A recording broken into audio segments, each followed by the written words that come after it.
T20 world cup ICC trophy కోసం 11 ఏళ్లుగా కొనసాగుతున్న నిరీక్షణకు టీమిండియా తెరదించింది. బార్బడోస్ వేదికగా దక్షిణాఫ్రికాతో జరిగిన టీ20 ప్రపంచ కప్ 2024 ఫైనల్ మ్యాచ్లో 7 పరుగుల తేడాతో విజయం సాధించింది. దీంతో 11 ఏళ్లుగా ట్రోఫీ కోసం చేస్తున్న పోరాటాన్ని ముగించింది. కోట్లాది మంది భారతీయులను ఆనందంలో ముంచెత్తింది. ఉత్కంఠభరితంగా సాగిన మ్యాచ్లో విజయం తర్వాత కెప్టెన్ రోహిత్ శర్మ చివరి ఓవర్లో విజయం అందించిన హార్దిక్ పాండ్యా తీవ్ర భావోద్వేగానికి గురయ్యారు. బ్యాట్తో విజయంలో కీలక పాత్ర పోషించిన Virat Kohli player of the మ్యాచ్గా నిలిచాడు. అయితే 177 పరుగుల లక్ష్యంతో బరిలోకి దిగిన దక్షిణాఫ్రికా 12 పరుగులకే 2 వికెట్లు కోల్పోయింది. ఈ దశలో క్వింటన్ డికాక్ 39, ట్రిస్టన్ స్టాక్స్ 31 జట్టును ఆదుకున్నారు. దీంతో దక్షిణాఫ్రికా లక్ష్యం దిశగా సాగింది. స్టబ్స్ అవుట్ అయ్యేటప్పటికీ దక్షిణ స్కోరు 8.5 ఓవర్లలో 70కి 3గా ఉంది. ఈ సమయంలో భారత్ పోటీలోకి వచ్చింది. కానీ సరిగ్గా ఇప్పుడే క్రీజులోకి వచ్చిన క్లాసెన్ విధ్వంసం సృష్టించాడు.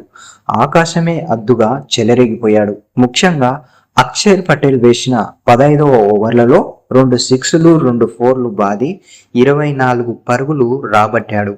ఈ క్రమంలోనే 23 బంతుల్లోనే హాఫ్ సెంచరీ పూర్తి చేసుకున్నాడు. అయితే దీంతో 30 బంతుల్లో 30 పరుగులుగా మారిపోయింది. 16వ ఓవర్ వేసిన బుమ్రా 4 పరుగులు మాత్రమే ఇచ్చాడు.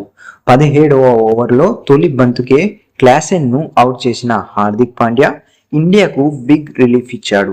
27 బంతుల్లో 52 పరుగులు చేసిన అనంతరం క్లాసెన్ అవుట్ అయ్యాడు. ఆ ఓవర్లలో పాండ్యా 4 పరుగులు మాత్రమే ఇచ్చాడు. అనంతరం 18వ ఓవర్ వేసిన బుమ్రా 2 పరుగులు ఇచ్చి మార్కో జాన్సన్ ను అవుట్ చేశాడు. అయితే దక్షిణాఫ్రికా విజయం 2 ఓవర్లలో 20 పరుగులుగా మారింది.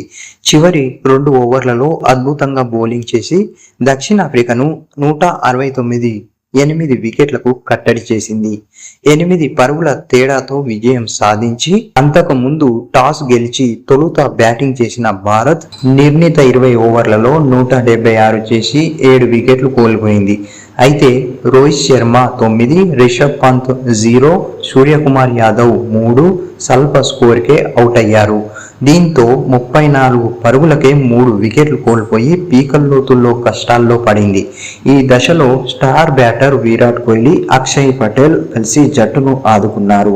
ఫలితంగా ఓ దశలో 13.2 ఓవర్లలో 106కి 3 వికెట్లతో నిలిచింది. చివరకు నిర్ణీత 20 ఓవర్ 176 పరుగులు చేసింది. విరాట్ కోహ్లీ 59 బంతుల్లో 76 పరుగులు చేశాడు. అక్షర్ పటేల్ 31 బంతుల్లో 47 రన్స్ చేశాడు. శివం దుబే 16 బంతుల్లో 27 రన్స్ చేశాడు.